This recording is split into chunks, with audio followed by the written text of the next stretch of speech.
इतिहास आहे असं तुमच्या वर्तनामध्ये बोलण्या चालण्या सगळ्याच ठिकाणी इतकं ते अंगवळणी पडलं माणसाच्या की आम्हाला राम सुद्धा ऐतिहासिक वाटला.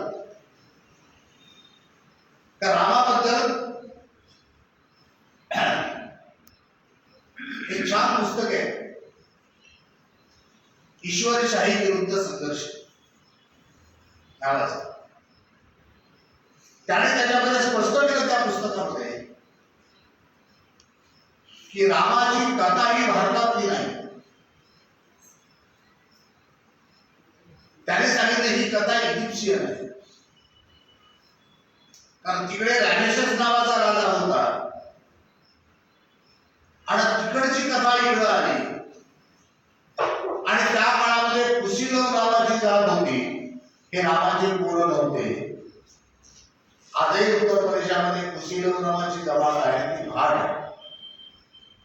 आणि ही जमात ती गाणं गात होती, त्याची कथा सांगायची त्या रॅमेसेस नावाच्या राजाची. आणि ती कथा पुढे इकडे वाल्मिकांनी ऐकून त्याला विस्तारित स्वरूपात काढली. ती कथा असं त्याने लिहिलेले. आणि अनेकांनी जर कधी मांडगुळकरांचं रामायण गीत रामायण त्याच्यामध्ये त्याने काय म्हणतात, कुशी लव रामायण आहे ना, लवकुश नाही, कुशी लव रामायण. त्याला माहित होतं कुशी लव काय म्हणतात. राम प्रभू काय स्वयं राम प्रभू ऐकती कुशी लव रामायण. ह्या रामायणाचा कालखंड जो आहे, हा कालखंड फार अलीकडचा आहे, हा प्राचीन कालखंड नाही आहे. बाबासाहेबांनी लिहिलंय का हिंदुइझममध्ये कालखंड. त्याने लिहिलं की अलीकडे 1200 पर्यंत रामायण लिहिलं जातं, 7 to 12. आणि वाल्मिक हा कोळी वेळी नव्हता. वाल्मिकी रामायणामध्ये लिहिलंय ना, आपण वाचतच नाही बारकाईने. वाल्मिकी रामायणाच्या पहिल्या पानामध्ये त्या वाल्मिकीने आपला परिचय दिलेला आहे. त्यानंतर त्याचं नाव अग्नि शर्मा लिहिलेलं आहे. म्हणजे शर्मा होते लिहिलं. मग त्याने काय लिहिलं त्याच्यामध्ये, असा माझा जन्म हो अग्नि शर्मा करणार असं. आपल्याला मागच्या जन्मात नीट आठवत नाही, त्याला खूप जन्माचं आठवत. आणि त्या रामायणामध्ये जो सांस्कृतिक संघर्ष आहे, म्हणजे अरुण कांबळे आणि प्राध्यापक अरुण कांबळे छान पुस्तक लिहिलंय, सांस्कृतिक संघर्ष. रामायणातील सांस्कृतिक संघर्ष. रामायणातील सांस्कृतिक संघर्ष. आणि हा खरंच संघर्ष आहे. रामायणामध्ये संघर्ष कसा आहे बघा. राम छोटा आहे, त्याचा भाऊ आहे लक्ष्मण आहे, आणि विश्वामित्र कुणाकडे, दशरथ रामाचा बाप. आता रामाचा बाप होता की नाही हा नंतरचा प्रश्न आहे. त्याने पुरत होतो नियोग. मग त्याने काहीतरी यज्ञ केला, पुत्र कामेष्टी यज्ञ. आणि त्या यज्ञामध्ये ऋषी आला, त्यानं बसायला दिलं. काय ते बसायला ती दिली. आणि ती मग ते त्याच्या राणीने सांगितली. अर्धा कोणतरी पडवून घेऊन गेला, कोणतरी पक्षी, आणि तो तिकडे अतिथीच्या हातात पडला. तिकडं हनुमान झाला चटई, आणि इकडे 4 मुलं झाले. अशी कथा. पण रामाला एक बहीण पण होती त्याच्या अगोदर, तिचं नाव शांता होती. शांताबाई म्हणजे तिचं नाव शांता होतं. आणि जो ऋषी आला होता तिथे पुत्र कामेष्टी यज्ञ करायला, तो शांताचा नवरा होता. रामायणात आहे वाल्मिकीमध्ये, म्हणजे दशरथाचा जावळीच होता असं म्हणतात. आणि शांता आणि तो ऋषी, त्याचं नाव आठवत नाही मला. त्या दोघांचं प्रेम प्रकरण झालंय, शांता आणि त्याचं. दशरथ त्याच्या विरोधात होता, शांता त्यासोबत पळून गेली आणि आधी सोडून दिली दशरथ. म्हणून तिचा उल्लेख फारसा रामायणामध्ये नाही. आणि मग जेव्हा हे झाले पोरं आणि तो ऋषी आला, तो म्हणे आमचे यज्ञ राक्षस लोक मोडून टाकतात, यज्ञ आम्हाला करू देत नाही.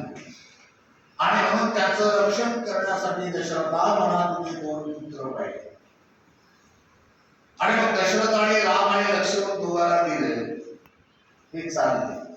आता राक्षस लोक त्यांनी यज्ञ का करत होते, यज्ञ का होऊ देत नव्हते,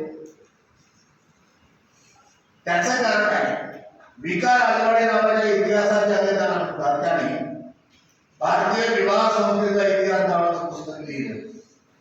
आणि त्यामध्ये त्यांनी यज्ञ काय प्रकार होता, यज्ञामध्ये काय नेमकं होत होतं यज्ञामध्ये, की त्याने स्पष्टपणे लिहिलं. आपण ते लिहिलं, बांधवानच लिहिलं. त्यानं लिहिलं तेव्हा यज्ञ त्या ठिकाणी व्हायचा, ज्या ज्या ठिकाणी यज्ञ व्हायचा त्या त्या ठिकाणी ती जागा जी बहुतांची जागा आहे, ती जागा ती यज्ञकर्त्यांच्या मालकीची व्हायची. ती जागा हडपण्याकरता ठिकठिकाणी यज्ञ करत होते. आता इथे प्रकार चालू नाही असं नाही, ते यज्ञ करायचे. मग तिथले जे राक्षस लोक होते, ते मूळ निवासी ते लोक होते. आता कोण माणूस आपली जागा जाऊ नये, आपल्या जागेचं रक्षण तर आपण करणार नाही. आणि म्हणून राक्षस लोक जायचे, त्याचा यज्ञ होऊ देत नव्हते. एक गोष्ट आपल्याला राक्षस म्हटलंय, दास म्हटलंय, दस्यू म्हटलंय, असुर म्हटलंय, सगळे जे आज आपण ज्याला शिव्या देतो, हे सगळे नामाविधान आपल्याला त्या रूपाने त्या काळामध्ये चिकटवले आहे. आणि या सगळ्यांचा अर्थ सुंदर आहे, वाईट एकाचाही अर्थ नाही. राक्षस म्हणजे रक्षण करणारा, राक्षसा असं म्हटलंय. रक्षण करणारा तो राक्षस, म्हणून रावणाला रक्षेंद्र म्हटलं गेलं आहे. रावण रक्ष संस्कृतीचा इंद्र, हे प्रमुख होता, म्हणून त्याला रक्षेंद्र म्हटलंय. रावण हा मुळात बौद्ध धर्मीय होता, म्हणून रावणाला बदनाम करण्यात आलं मोठ्या प्रमाणात. रावण हा आदिवासी होता, जरा समजून घेतलं पाहिजे. मडावी था काही लोकांना मडावी मी जेव्हा रावणाला मडावी असं म्हणाल आणि रावणाची पूजा नागपुरामध्ये केली मोठ्या प्रमाणामध्ये, तेव्हा अनेकांनी मला प्रश्न विचारला, म्हणावी कुठं, कसं काय म्हणाले, त्या लंकेमध्ये कुठं म्हणाले आहे, श्रीलंकेमध्ये. मग त्यांना मला सांगावं लागलं, बाबा रावणाची लंका म्हणजे श्रीलंका नाही, श्रीलंकेचा आणि रावणाचा काहीही संबंध नाही, कवडीचा संबंध नाही. रावणाची लंका मध्य प्रदेशामध्ये होती, अमरकंटकाजवळ होती.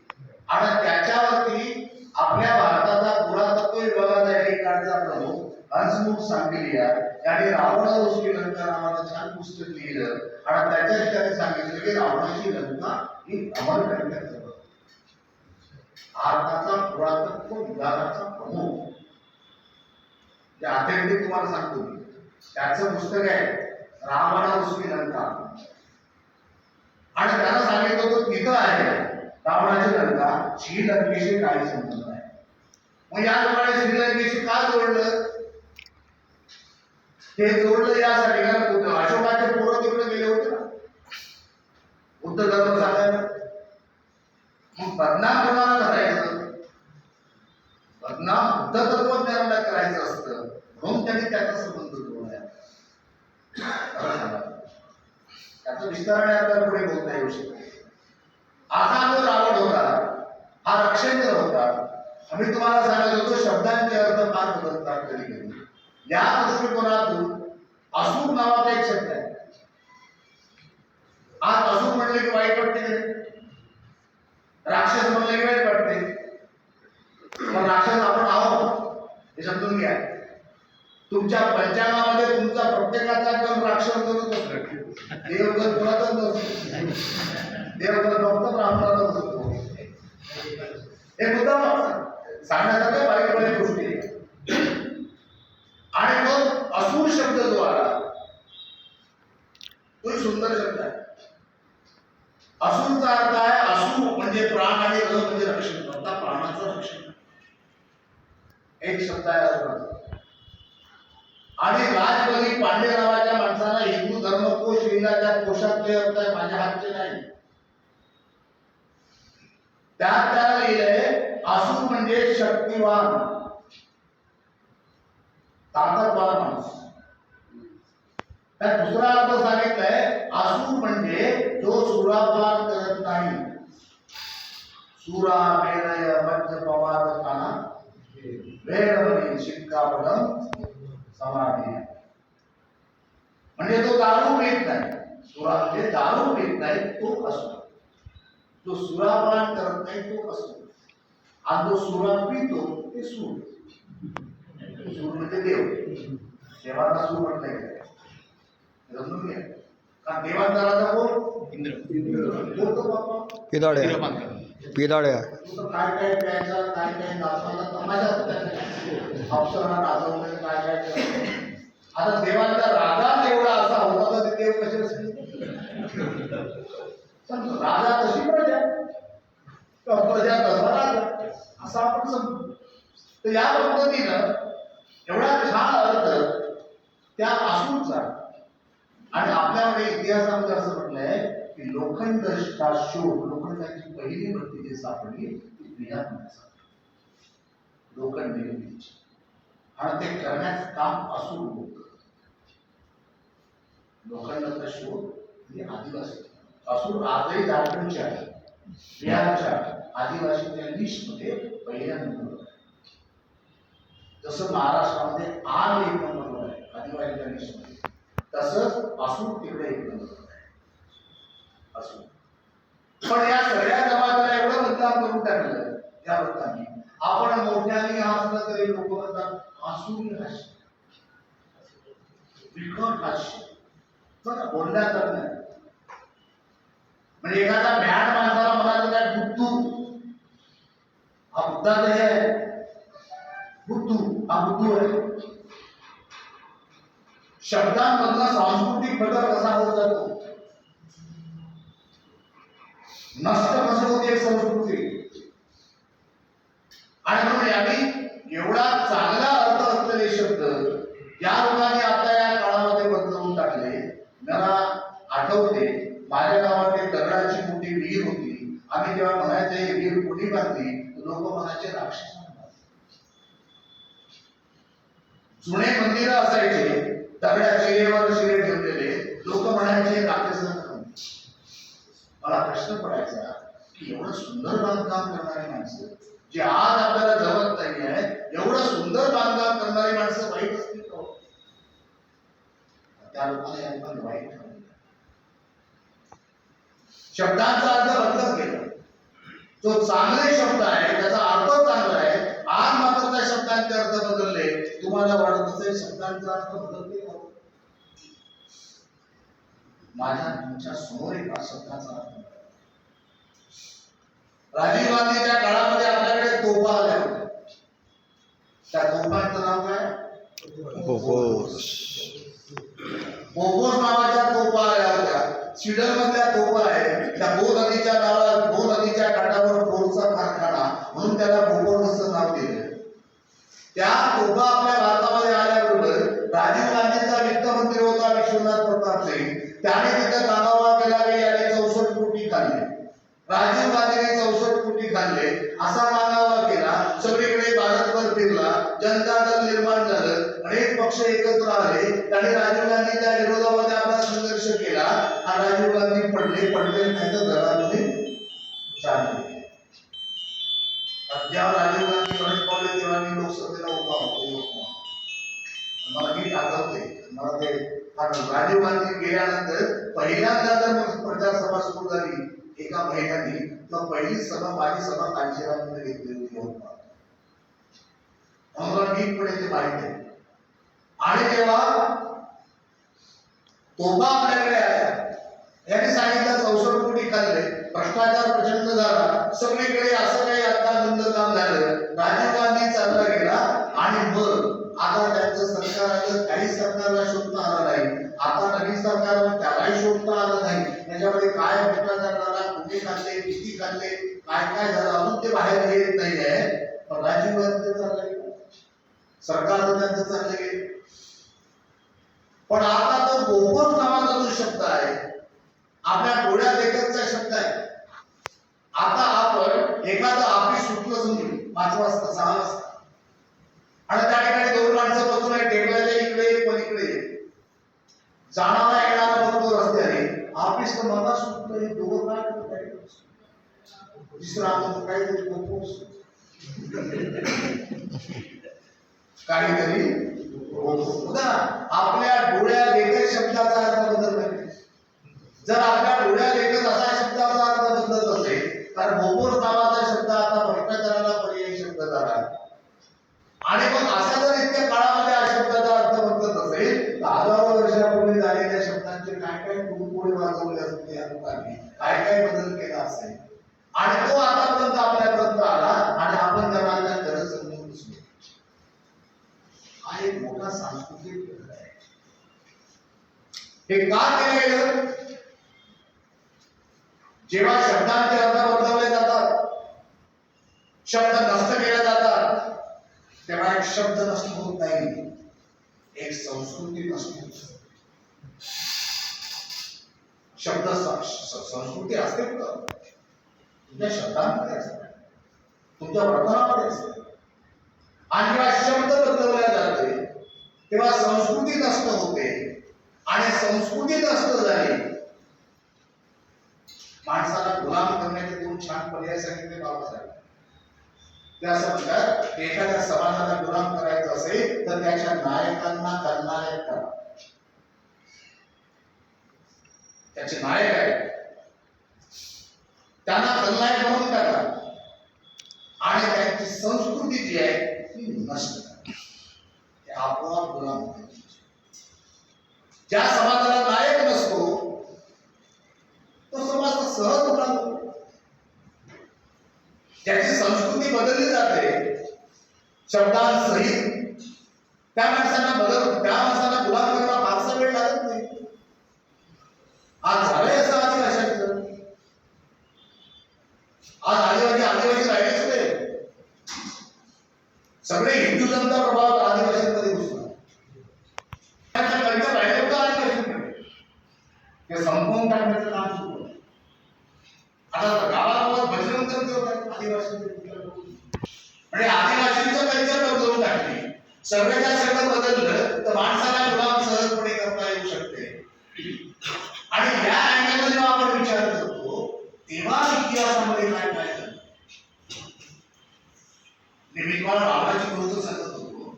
रावण हा अत्यंत नायक होता, सुंदर नायक, दिसायला सुंदर, वेगळा, त्याचं राज्य उत्तम. त्याची लग्न कशाची होती होतं? सोन्याची होती, म्हणजे समृद्ध होती, सुखी होती. सोन्याची उभीच नाही हो. तो राजा चांगला असेल म्हणून लंका सोन्याची होती की नाही? राज्य करता चांगला असता ते राज्य विकसित होते. राज्य करता चांगला नसला मग महागाई वाढते, बेरोजगारी वाढते, पेट्रोलचे भाव वाढतात, सगळंच वाढतं. तरी म्हणते आम्ही मंदिर बांधण्याला विकास होते काय माहिती. म्हणजे या पद्धतीनं तो राजा चांगला होता म्हणून त्याची लंका सोडायची होती, म्हणजे समृद्ध होती. आणि त्या राजाला या लोकांनी ठरवलं की इसको खलनायक करो. हा नायक जमत नाही, याला खलनायक करा. कारण खलनायकाच्या पाठीमागे लोक जात नाही. आपण जय आणि वीरूच्या पाठीमागे जाऊ, गब्बरच्या पाठीमागे जाऊ नाही जात कसं. खलनायकाच्या पाठीमागे लोक जात नसतात. खलनायक केल्याबरोबर आपल्याला सहजपणे गुलाम करता येते. अशा पद्धतीने रावणाला खलनायक करून टाकले.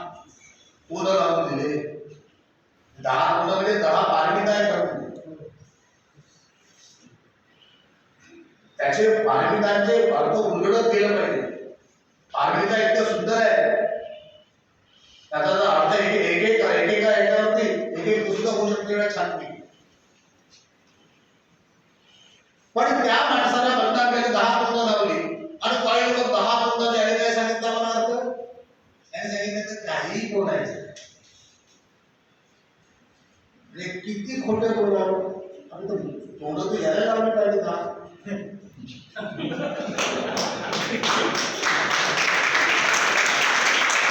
लावायची झाली तर पण रावण म्हणे 10 अपमानाचा गुन्हा म्हणजे काही लोक पण अशा पद्धतीनं रावणाला बदनाम केलं. आणि मग रावणाला मी अनेकदा असं म्हणालो होतो की रावणाचा एक गुन्हा दाखवा 1000 रुपये मिळवा. मागे द्या देवीचा रोगी करा 1000 रुपये मिळवा. रावणाचा एक गुन्हा दाखवा आणि 1000 रुपये मिळवा असं वारंवार म्हणाले. अनेक ठिकाणी नागपुरात सुद्धा अनेक सभांमध्ये बोललो. माझी ही गाडी लोक फोडल्या गेली एक वेळा नागपुरामध्ये जेव्हा पूजा केली तेव्हा पहिल्यांदा तिने बोललो नाही, कोणाला सांगितलं नाही. पण एक जण समोर आलं नाही. पण पारंपरिक पद्धतीने लोक बोलतात ते असं म्हणतात की रावणानं सीतेला चोरून बस. आता रावणानं सीतेला का वेळेला याचे उदाहरण आहे. कारण शूर्पणखेची विडंबना केली रावणाची बहीण शूर्पणखा. बघा हे संबंध कसे आहेत. ही जी शूर्पणखा आहे तिचा जो नवरा आहे विद्युतजीव नावाचा हा बळीराजाचा नातेवाईक आहे.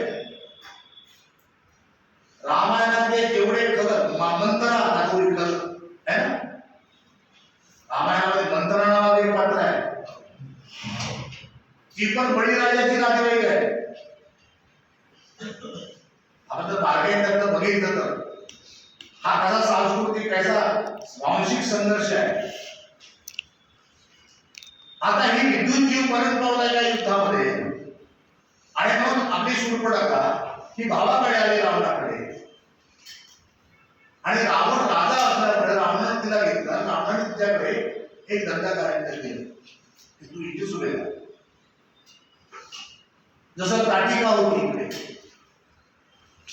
ताटिका जेव्हा राम आणि लक्ष्मण वनामध्ये तो विश्वामित्र घेऊन गेला त्याचं रक्षण करायला यज्ञांचं, तेव्हा मध्ये ताटिकेचा भाग आला. त्या ताटिकेच्या वनातून जाताना याने सांगितलं हे ताटिका यजमान काय तिचा गुन्हा. ताटिके तर पूर्वी आदिवासींमध्ये स्त्रिया प्रमुख असायच्या, त्या रामाच्या स्त्रिया असायच्या. लंकेची प्रमुख रावण नव्हता तर मंदोदरी होती आणि तिच्याशी लग्न केल्याशिवाय राजा होता येत नव्हता. आणि म्हणून रावण त्याला मारल्यानंतर विभीषणाचं लग्न मंदोदरीशी करावं लागलं, मग त्याला राज्याभिषेक करावा लागला. हे ट्रायबल कल्चर आहे तिथलं. तर जेव्हा ताटिकामध्ये आली तर रामानं तिला मारलं तर ताटिका काय केलं. आता मी तुम्हाला सांगत होतो की त्याच ताटिकेचा पुत्र आहे जो पुढे हरण झाला. हरण सीतेला पळवलेला असतो मारीच आहे ना, तो मारीच ताटिकेचा पुत्र आहे, रावणाचा मामा. संबंध लक्षात घेते. तिच्या आईला भेटवून त्या लोकांनी मारलं. तू काय एका बाजूला आहे का मारीच. आणि मग तेव्हा रावण काय करत शूर्पणखेने मग एवढी इच्छा प्रदर्शन केली की मला आवडत त्याचा आम्ही लग्न करतो. काय पूर्वी आदिवासींमध्ये गोकुळ अनेक पाड्यांमध्ये आहे, मुली मुले एकत्र येतात, आपलं मुलीला निवडतात, नंतर आई बाबाला सांगतात. एवढं स्वातंत्र्य आहे. आणि म्हणून शूर्पणखा म्हणाली की मला आवडतो, लग्न करायचं. लक्ष्मणाला सांगायला सत्यवाचनी लोक त्याची बायको उर्मिला घरी आहे, त्या त्याच्यावर इलाही जमादारने फार छान बोली लिहिली आहे. है ना? एक गजल आहे त्यांची की 14 वर्षे पती विना राहिली उर्मिला. तो असं म्हणतो, आकाशाला भास म्हणालो चुकले का, आकाशाला भास म्हणाले चुकले का हो, धरतीला इतिहास म्हणालो चुकले का हो. 14 वर्ष पती विना राहिली उर्मिला. लक्ष्मणाची बायको 14 वर्ष पती विना राहिली उर्मिला, हाच खरा वनवास म्हणा चुकली. इलाही जमादारची गजल एक सांगली. आणि मग तिनं म्हटले की लग्न करायचं आहे आणि सरळ सांगायचं होतं लक्ष्मणाने की माझी बायको गेला आहे, माझं लग्न झालं. रामाला तर सांगायला पाहिजे होतं. रामाकडे गेला सत्यवचन सांगायला पाहिजे, त्यानेही सांगितलं. राज्य समृद्ध आहे, त्याच्याकडे गेली रथ माझी अशी विडंबना झाली. ओढता भाऊ चुपचाप बसाय. तो राजा असतो ना, तो चुप बसतो नाही. आणि मग त्याने प्लॅन केला की सीतेला आपण नेलं पाहिजे. पण आपल्याकडे गोळी आपला तो कोण रामायण श्रेयवर त्यानं असं दाखवलं होतं, बापरे बाप शिवधनुष्य पुराणा तो रावण आला थैथै नाचत आला. राम वाल्मिकी रामायणामध्ये रावण धनुष्यबाण उचलाना आलाच नाही. आला तर थोडा